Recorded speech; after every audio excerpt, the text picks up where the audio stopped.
recipes done right. Delicious, healthy, cheap to make. Global flavors on your plate. Add some fun, don't be afraid. Quick and easy meals are made. Hello, welcome to BJ's Cooking. Cooking healthy is easy and it can be quite affordable. Let's cook together. Chicken larb is a Thai dish. I don't think I've actually ever eaten it in Thailand. I'm pretty sure I have never actually ordered it as well. But I like it a lot, and when I cook it, it's a real hit with my partner, which is number one.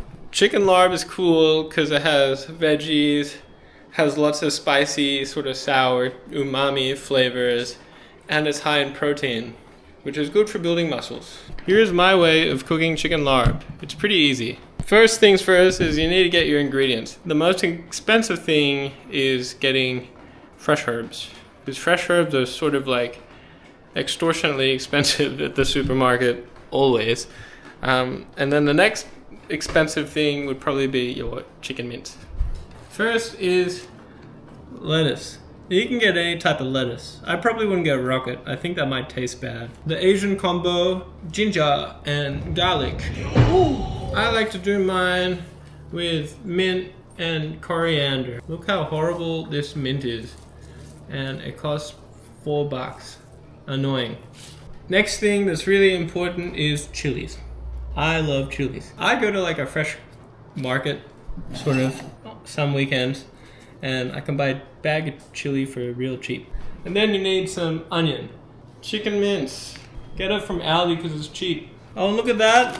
Beans are on special. Now, in terms of sauces, you need fish sauce, which is basically the soy sauce of Thailand.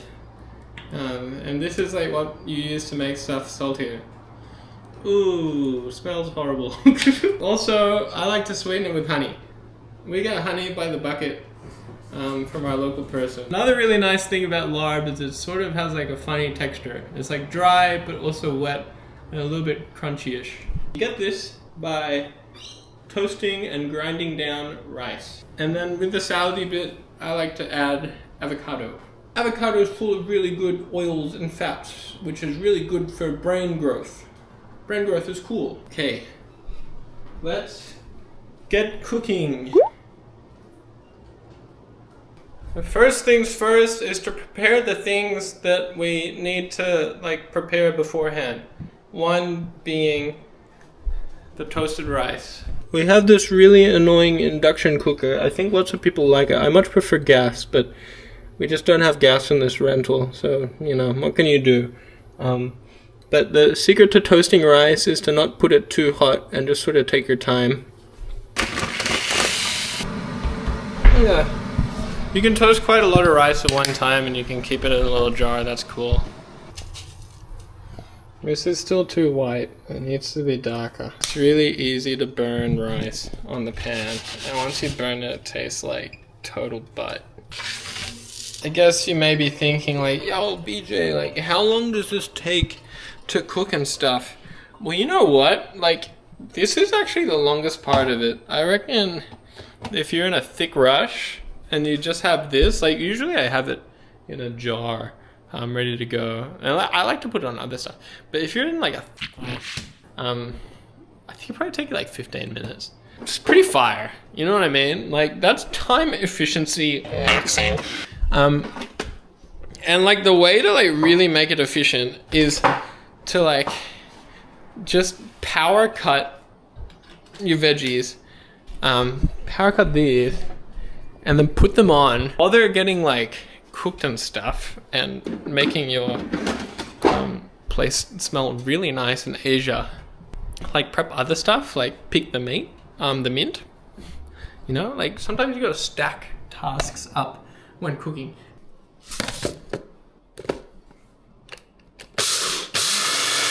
I don't know if you can see this texture. It's like not sand. It's still a bit chunky. And I like the chunks. I think it's sort of a bit lame if you sand it up too much, because then it glugs everything, and glugging ain't cool. No. The next bit's pretty straightforward. It's just dicing red onion and your garlic and your ginger until you got a nubbin. And then lots of people are like, don't smash your garlic, it bruises it. But like, I don't know, man. It's like, it's not that deep. Now let's cut onion. Wow. I think lots of people want to know exactly how much of the stuff to get. I'm personally a ratios guy, but lots of people really like gram-based stuff.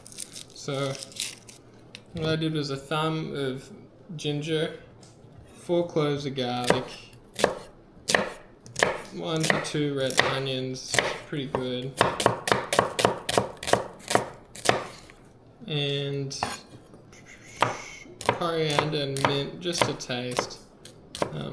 But really, like, I do most stuff to taste. I know it's very naughty. I think the big thing is like you bulk everything out to how much meat you have, because the real limiting factor typically is how much meat you've got on hand.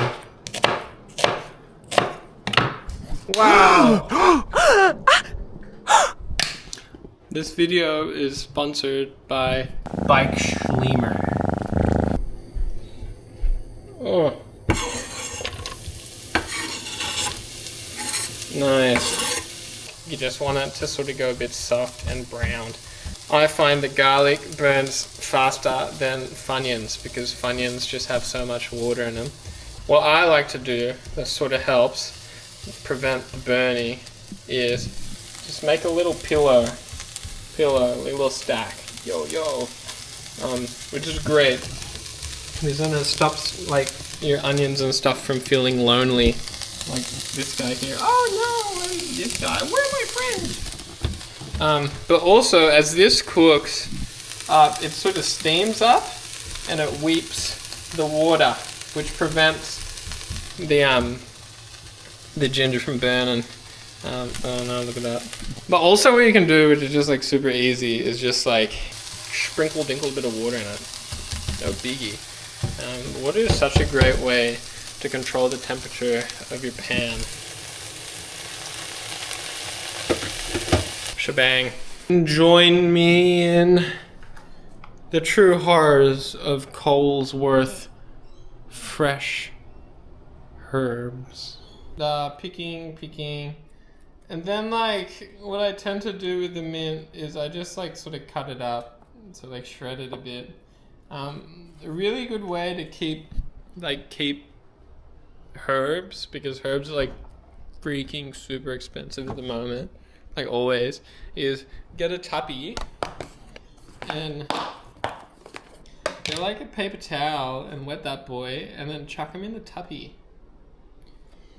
And then like it keeps for like a while in the fridge. There's nothing more disappointing than spending like $29 on a bunch of herbs and then they go off in like 4 days. This is probably my second favorite part because like then your fingers smell really herbaceous, which is so cool. Herby fingers rock. Let me know what you think about the way I filmed the first video. It's probably pretty chaotic, but I will learn to film better. Oh, it smells so nice. So nice. Oh my god.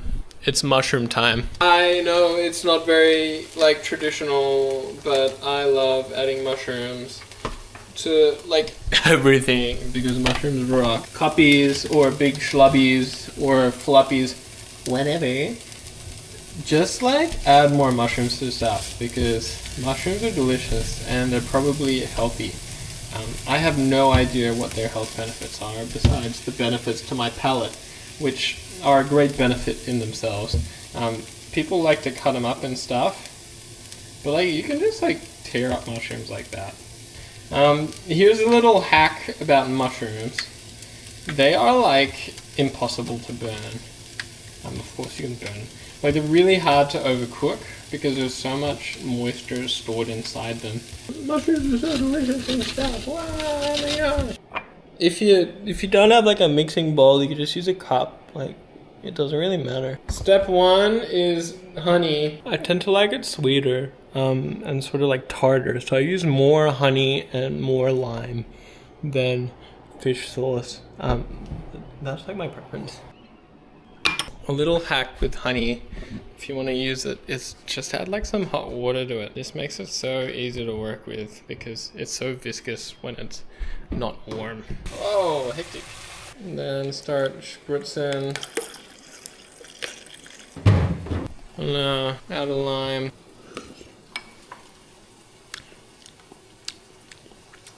It would be nicer with more lime. Mushrooms, soft, bouncy, feel like marshmallows. Also, nothing's burnt, which is really cool.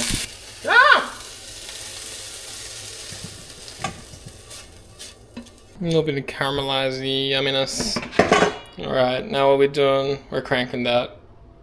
We're doing some chicken time. Crank that chicken boy. Whoa. Yeah. There's something like that's always made me feel a bit like uncomfortable about using chicken mince. I don't know if it's like the foaminess. These chickens never like sort of firm like beef or pork mince or veal mince but it's just sort of a bit icky. It tastes great, but just really weird. Anyways, when cooking it, wang jangle it. So we gotta break it up. Browning, it means too hot. We're not superstars here. We're just cooking some delicious food for ourselves and our partners, or maybe just ourselves, or maybe ourselves and friends. So no need to crank that soldier boy too hot. You know what I mean? Just stay calm and controlled. We like that. Calm and controlled. Calm and control. I should probably wash my hands. Chicken is chickening.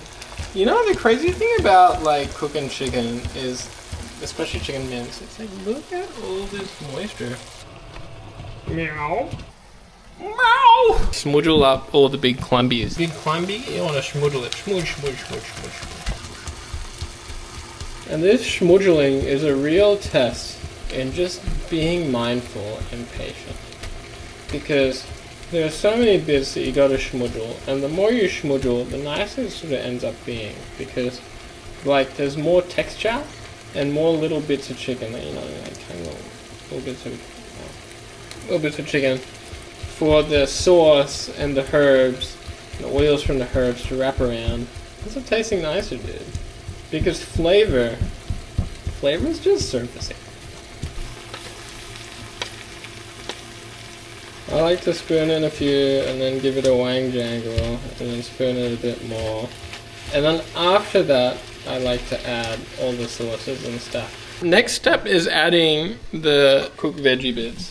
You want to scoop as much of the juicy shleem as you can because shleem is flavor. We love flavor.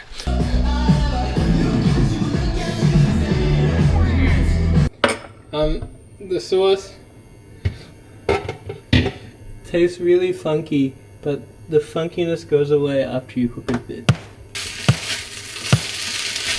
Is wash your leaves, because leaves are very, very dirty and they need to be cleaned before you put them in your mouth.